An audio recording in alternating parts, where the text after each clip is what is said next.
ಅಲ್ಲಿ ಊರವರೊಬ್ರು ಹೇಳ್ತಾ ಇದ್ರು, ಇವನು 2 ಅಡಿ ಗುಂಡಿ ಅಗೆಯೋಕೆ ಇವನಿಗೆ ಸೋಂಬೇರ್ತಾನ ಅಂತ, ಅಂಥವನು 100 ಗುಂಡಿಗಳನ್ನು ಅಗದು ಬಿಡ್ತಾನ ಅಂತ ಪ್ರಶ್ನೆ ಹಾಕೊಳ್ಳೇಬೇಕಾಗತ್ತೆ. ನೋಡಿ, ಅಲ್ಲಿ ಊರಿನ ಜನ ಇವನು ಹಣೆ ಬರ ಬಿಚ್ಚಿಡ್ತಾನೆ. ಅಲ್ಲಿ ಎಲ್ಲಿ ಪ್ರಾಥಮಿಕ ವಿದ್ಯಾಭ್ಯಾಸ ಮಾಡ್ದ ಇವನು, ಏನು ಎತ್ತ, ಅದೇ ಊರಿನಲ್ಲೇ ಪ್ರಾಥಮಿಕ ವಿದ್ಯಾಭ್ಯಾಸ ಮಾಡ್ತಾನೆ. ಚಿಕ್ಕಬಳ್ಳಿ ಗ್ರಾಮದ ಪ್ರಾಥಮಿಕ ಶಾಲೆಯಲ್ಲೇ ಇವನ ವಿದ್ಯಾಭ್ಯಾಸ ಆಗುತ್ತೆ. ಭೀಮಾ ವಿದ್ಯಾಭ್ಯಾಸ ಮಾಡಿದ್ದ ಶಾಲೆಯಿಂದ ಪವರ್ ಗ್ರೌಂಡ್ ರಿಪೋರ್ಟ್ ನೀಡ್ತಾ ಇದೆ. ಸಾಕ್ಷಿಗಳ ಮೇಲೆ ಸಾಕ್ಷಿಗಳನ್ನ ನಿಮ್ಮ ಮುಂದೆ ಬಯಲು ಮಾಡ್ತಾ ಇದೀವಿ. ಯಾವುದು ಮುಚ್ಚುಮರೆ ಅಲ್ಲ, ಮಾಸ್ಕ್ ಹಾಕೊಂಡು ಕೂತಿರೋದಲ್ಲ, ಯಾವುದೋ ಫೇಕ್ ಡಾಕ್ಯುಮೆಂಟ್ಸ್ ಅಲ್ಲ. ಆತ ಓದಿದಂತ ಶಾಲೆಯಿಂದ ಪವರ್ ಟಿವಿ ಗ್ರೌಂಡ್ ರಿಪೋರ್ಟ್. ಚಿಕ್ಕಬಳ್ಳಿಯ ಶಾಲೆಯಲ್ಲಿ 5ನೇ ಕ್ಲಾಸ್ ವರೆಗೂ ಓದಿದ್ದ. ಅನಾಮಿಕನ ತಂದೆ ತಾಯಿ ಮತ್ತು ಅಜ್ಜ ಅಜ್ಜಿಗೆ ಊರಿನಲ್ಲಿ ಬಹಳ ಉತ್ತಮ ಅಭಿಪ್ರಾಯ ಇದೆ. ದೇವರಂತ ಮನುಷ್ಯರು ಅಂತ ಹೇಳ್ತಾರೆ.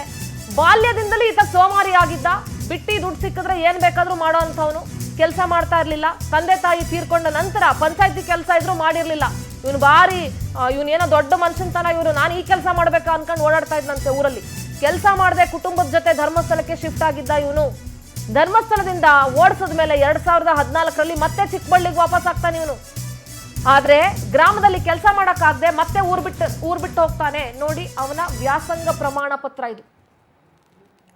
ನಂಜಯ್ಯ ಅವರ ಮಗ CN ಚಿನ್ನಯ್ಯ, ಇವರು ಮಂಡ್ಯ ಜಿಲ್ಲೆಯ ಮಂಡ್ಯ ತಾಲೂಕಿನ ಚಿಕ್ಕಬಳ್ಳಿ ಗ್ರಾಮದ. ನೋಡಿ, CN ಚಿನ್ನಯ್ಯ.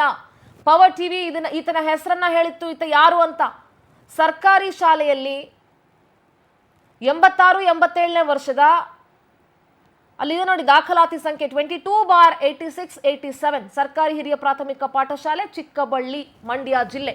CN ಚಿನ್ನಯ್ಯ ಈತನ ಹೆಸರು. ಅಂದ್ರೆ Chikkaballi Nanjaiah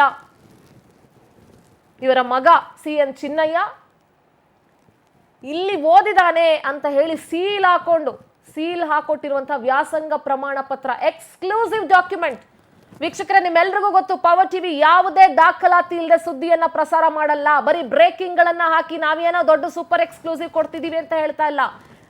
if you say it is super exclusive, it will be super exclusive ಸುದ್ದಿ. ಚಿಕ್ಕಬಳ್ಳಿ ಜನರು, ಈ ಚಿನ್ನನ ಜೊತೆ ಓದ್ದವರು, ಇವನು ಬೆಳೆದಿದ್ದ ರೀತಿಯನ್ನ ನೋಡಿದವರು, ಪವರ್ ಟಿವಿ ಜೊತೆ ಮಾತನಾಡಿದ್ರು.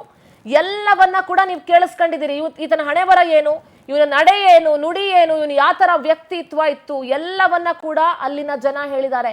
ಇವನು ಭೀಮನೂ ಅಲ್ಲ, ಏನು ಅಲ್ಲ ಸಾರ್, ಇವನು ನಮ್ಮ ಚಿನ್ನ ಅಂತ ಹೇಳ್ತಾ ಇದ್ರು ಅಲ್ಲಿನ ಜನ. ಇವನು ಯಾಕೆ ಈ ತರ ಮಾಡ್ತಿದ್ದಾನೋ ಗೊತ್ತಾಗ್ತಾ ಇಲ್ಲ. ಇವನ ಉದ್ದೇಶನೇ ಸರಿ ಇಲ್ಲ.